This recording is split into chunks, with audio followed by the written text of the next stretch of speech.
tous, bienvenue dans ce 7 Actu, voici tout de suite nos titres.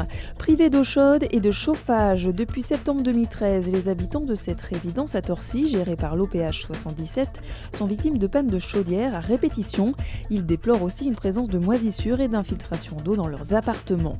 La loi Macron, ils sont contre. Une poignée d'avocats du TGI de Meaux a organisé une table ronde ce jeudi pour dénoncer la fin de la postulation prévue par la loi, une menace selon eux pour leur profession. Enfin, savez-vous ce qu'est un zootrope, un praxinoscope ou encore une lanterne magique? Ces drôles d'objets ne sont autres que les ancêtres du cinématographe. Une exposition leur est consacrée jusqu'au 19 avril à la salle de la Gourdine à Lagny. Rencontre avec le collectionneur qui en est à l'origine. Nous sommes allés des marches à Torcy, 184 logements mènent la vie dure à leurs locataires. Rose habite ici depuis 23 ans, elle habite au 4e étage et son appartement est envahi par l'humidité. Des infiltrations, des moisissures, elle pense qu'il s'agit du chauffage que le bailleur OPH 77 fixerait selon ses habitants entre 17 et 19 degrés en hiver. Une information que la société ne nous a pas confirmée par téléphone. Je vais vous montrer là derrière le canapé. Tout est noir là, tout est abîmé, regardez. C'est même mouillé. Hein. En un an, le prix du chauffage a pourtant augmenté de 42 583 € répartis sur l'ensemble des logements. L'OPH 77 demande donc à ses locataires une régularisation de leurs charges de plus de 45%. Une situation qui ne peut plus durer pour ces Torcéens, d'autant plus que depuis septembre 2013, ils subissent régulièrement des pannes générales de chaudière.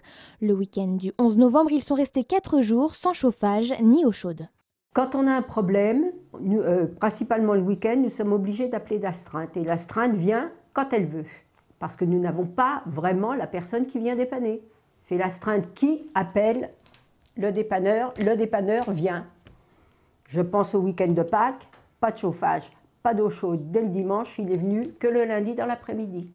Excédés demain vendredi, Denise et Martine rencontrent le directeur d'OPH 77. Un rendez-vous attendu depuis 2 mois et obtenu grâce à un coup de pouce du maire de Torcy. Joint par téléphone, l'OPH nous a assuré vouloir réparer les installations de chauffage. Nous vous en parlions dans notre édition de vendredi. Le Préfusé, cette résidence à Pontault-Combault aux nombreuses contrefaçons, a fini par être évacuée suite à l'arrêté de péril imminent pris par la municipalité. Les habitants des 17 logements concernés ont finalement quitté les lieux. Sécurité oblige. L'eau et l'électricité devaient leur être coupées ce jeudi. Une réunion a eu lieu hier mercredi en mairie avec des bailleurs sociaux pour tenter de trouver des solutions de relogement à Pontault ou aux alentours pour une dizaine d'habitants. 10 offres seraient à l'étude actuellement par le service logement. Journée de grève dans de nombreuses professions ce jeudi, en cause les politiques du gouvernement jugées trop austères. Prêts à rejoindre le cortège ce matin, 3 syndicats du personnel du centre de tri de la Poste à Lognes. Pour eux aussi, les points de discorde, ce sont la loi Macron et le pacte de responsabilité dont ils demandent les retraits. Mais ils manifestaient ce jeudi aussi pour témoigner de leurs revendications propres. La création d'une trentaine de postes pérennes à Lognes et l'obtention de 2 jours de repos consécutifs pour chaque équipe. Le centre de tri de Lognes gère le courrier des départements de la Seine-et-Marne, de la Seine-Saint-Denis et de l'Yonne. Les avocats seine-et-marnais vent debout contre la loi Macron. Une table ronde était organisée cet après-midi par le barreau de Meaux pour dénoncer les mesures envisagées par le ministre de l'économie. Point de désaccord majeur, la fin de la postulation qui n'oblige plus les personnes à engager des avocats dans le secteur de leur tribunal. Les instances judiciaires craignent ainsi l'arrivée des grands cabinets parisiens et la disparition des postes locaux. Si on a une réduction des avocats, il y aura en proportion, on pense qu'on restera à 25-30% de l'effectif de notre barreau, c'est-à-dire 40-50 avocats. Toutes les missions qui nous sont attribuées aujourd'hui dans le cadre du pénal d'urgence, comparution immédiate, garde à vue, comme je vous le disais tout à l'heure, on ne pourra plus les assumer. Donc les gens vont être en garde à vue sans avocat. Ils vont passer en comparution immédiate sans défense. C'est ça la vraie problématique. À terme, entre le TGI de Meaux, Melun et Fontainebleau, plus de la moitié des 350 avocats pourraient selon eux pâtir de la situation. Les avocats promettent des actions jusqu'à cet été, date prévue du vote de la loi. Cet objet est un zootrope inventé au milieu du 19e siècle. Il permet de voir une image en mouvement à travers des fentes. Celui-ci est une lanterne magique. Il date du XVIIe siècle et projette sur un mur une image dessinée sur une plaque de verre. Tous les deux marquent les prémices du cinéma comme l'ensemble de ces pièces rares.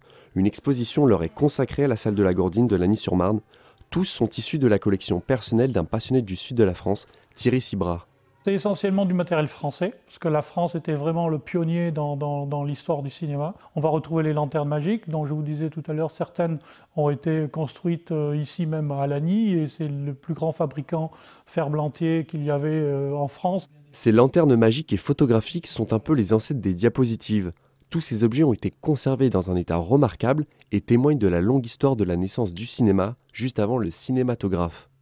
La pièce la plus ancienne, on va se situer autour des années 1780, 1790, à l'époque où les têtes tombaient, et parfois sur le papier. On va retrouver des images de silhouettes, par exemple, qui tiennent leur nom d'un monsieur qui s'appelait Étienne de Silhouette. On va retrouver aussi des instruments, des jeux et des jouets optiques des années 1800, 1810, 1816, 1820. En tout, près d'une centaine de pièces sont exposées ici. Vous avez jusqu'au 19 avril pour vous plonger dans la genèse technique du 7e art. Si vous avez toujours voulu savoir d'où vient l'eau de votre robinet, l'association Seine-et-Marne Environnement organise une conférence vendredi à 19h à la médiathèque de l'Archeguédon à Torcy.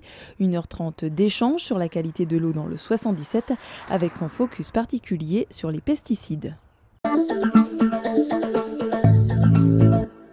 Qu'il s'agisse des cuisines de Chelles comme du réseau Pince-Oreille, le paysage des musiques actuelles a bien changé au cours de ces 10 dernières années.